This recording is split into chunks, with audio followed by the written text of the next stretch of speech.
You want to learn how to cash flow in this market, high interest rates? I'll teach you how. This is not just a single family home. It's a single family home. It could also be a duplex. It could also be a triplex with an alleyway suite in the back, or it can also be a student rental. We'll teach you how we turn this product into a cash flow machine in a high interest rate environment.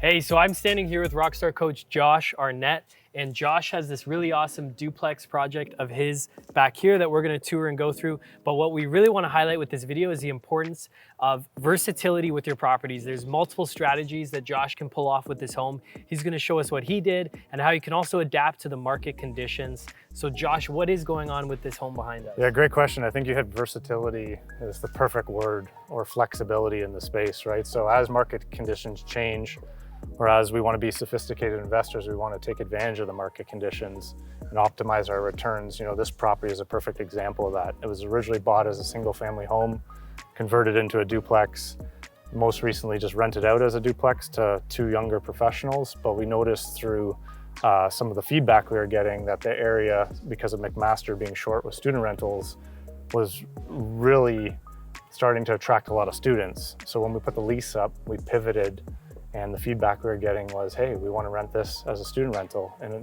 traditionally and naturally for myself, I would never, want a student rental. It's just not my thing. A lot of investors do, and there's no problem with that. But the numbers spoke, and I was able to still find those young professional student renters and optimize my return. We're creating a flexible, investment space where maybe the next turnaround it goes back to a traditional duplex. It's also got future upside where we can build an alley house, and we'll show you that in a second. So maybe it'll be a triplex the next go around. Okay, so before we tour this, how much more money are you getting because you're now renting to students? Yeah, great question. So, as sophisticated investors, again, we always want to look at our ROI. So I have a general principle where, any of the capital I'm going to put into my property, it's got to be paid off in 3 years or less. So to optimize this to a student rental, we spent about $10,000. The payback is just under 3 years, about 2.6 years.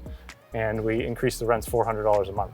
Wow. So I could have left the property the way it was, just rented it to another young professional family, but we spent about $10,000, freshened it up, and we attracted top talent, young international students. Okay, let's go check it out. Okay, so what were the $10,000 of improvements that you did to make this space better? Yeah, good question. So what we did is we just freshened up the house. It had an older, darker flooring. It's fine, but younger professionals or younger international students, what we're finding is they want something a little bit more luxury, bright, clean, modern, a little bit urban, rustic feel, right? So we did flooring, fresh coat of paint, changed all light fixtures in the entire property, and just gave it more of a modern look. Like I said, with the international students, what we're finding is they're coming in with a bit more money, and they're not used to staying in your kind of prototypical, more rundown student rental.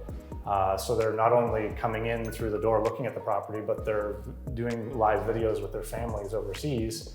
And the parents want to make sure that they're staying somewhere that's adequate for them. So we really tried to cater to that and provide a nice, clean, safe, functional space for them. Yeah, so you've got a beautiful accent wall here. You've got the nice light brown. Yeah, brand new vinyl click 8mm flooring, new pot lights, new light fixtures throughout. Redid the staircase as well, new carpet. We've got an oversized kitchen with an island, which the students found a little bit more attractive. The other thing you gotta remember is these students, usually being international, are not coming in and they don't know each other. So they want a little bit more space, is what we found, than like your traditional, again, student rental where you've got like 5, 6, 7 people crammed into one place. Yeah, that are already friends and kind of know each other. Exactly.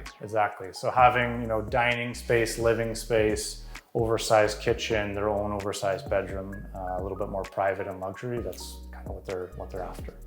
So another important thing that Josh did with the renovation here and what made it attractive for students is there's 2 full washrooms in the home. So no matter what, full washrooms are always attractive, but especially for students, you don't want to have more than like 3, 4 students sharing a bathroom, and even then it gets tight. So for 3 students to have 2 full washrooms definitely makes this more of a luxurious student rental. As investors, some things we always forget to think about is how do we offset certain expenses on our balance sheet? And one of the things we could consider for this property, and we do with a lot of our investors, I didn't, but I will in the future, is putting in coin laundry. So we've got a separate laundry room for both the upper and lower units. And to build up some extra revenue in the future, I could convert the washer and dryer into coin laundry. Okay, the other thing we considered in this property when we had to redo the staircase because we were redoing all the floors was, do I cap it? Do I paint what's underneath? Do I put carpet on top of it? Again, as an investor, everything comes down to ROI. It was about $3,000 to cap these stairs and only $1,100 to put new carpet. Typically carpet is not the most sought after thing, especially for a rental. You don't know if people are wearing their shoes, are people gonna clean it? But $1,100, I can replace this carpet every couple years and or get it steam cleaned. That's a better return on my investment than spending, thousands and thousands of dollars to recap the staircase. And hey, it looks pretty good, doesn't it? Okay, so there's 3 bedrooms upstairs. One of the things with student rentals is what we're trying to do is put all the students on one lease and just pay one full amount for the house. That being said, very often you'll have bedrooms that are different sizes or bedrooms that are just more attractive than the other ones in the house. So what we like to do is just leave it up to the students to price the bedrooms however they want to. So for example, this bedroom is bigger, spacious, has a ton of light coming in from the 2 windows, and it's got this massive double closet. And as you'll see from the other bedrooms in this house, for example, this one is a lot smaller and it has a smaller closet. And so this other bedroom down here, I'll show you. This one's about the middle of the road. And it also has a bigger closet than that other one. So what we like to do is let the students decide amongst themselves how much to pay for each bedroom. All we care about is that we get the full rent amount for the house. And then that way, we're not making things unfair for the students. They're deciding on their own accord how much each bedroom is worth. So was this a legal duplex when you bought it, or did you convert it to a legal duplex? Yeah, correct. Bought it as a legal duplex. Call it a 6, 7 out of 10. Had to put some work in at the time to get, again, the top young professional renters and hit market rent at that time. Now, fast forward 3 years, I got some turnover. I need to hit market rents again. And the market rent potential now is students offering the best return. So we're catering the property to students. So it's still a duplex. But this basement unit is going to become a 2-bedroom unit for students. And then we've obviously seen the luxury 3-bed upper as well. So that's how I'm going to optimize my return and go with what's kind of hot in the market at the time. Yeah, so it's important to be flexible to what you're seeing in the market. Josh is seeing a huge demand from students where he knows if he puts a little extra work into making these properties beautiful, he can attract these international students looking for luxury places and earn higher monthly cash flow.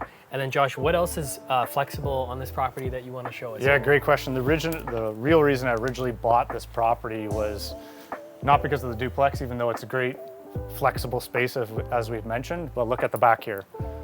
This is what intrigued me was the ability in the future, especially with Bill C-23, to build an alley house. We've got full services running off the alleyway here, exits on both ends. There's businesses running throughout as well, so we can probably create a little 1.5 story or 1-bedroom unit back there that's going to pull another $2,000 in income.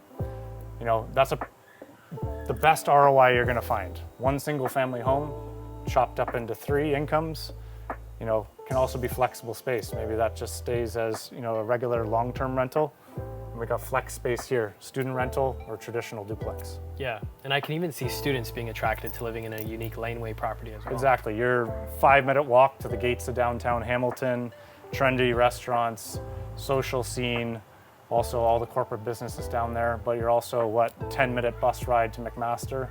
Yeah. And that's why we're attracting a lot of students now. Yeah, so this is even outside the normal range of where McMaster students would even be attracted to, but we're seeing such huge demand for student rentals right now that's why they're coming out to this neighborhood and looking for rentals here. So Josh is really smart to kind of adapt to these conditions, get some higher monthly cash flow because of it. Yeah, and you can do this with a lot of properties, right? A lot of our investors are asking us, what do I do during high interest rate times to optimize? Obviously, try and manage your cash flow. They don't want to be too negative. Well, this is just an example of what you can do. You got to think outside the box, right? Yeah, awesome.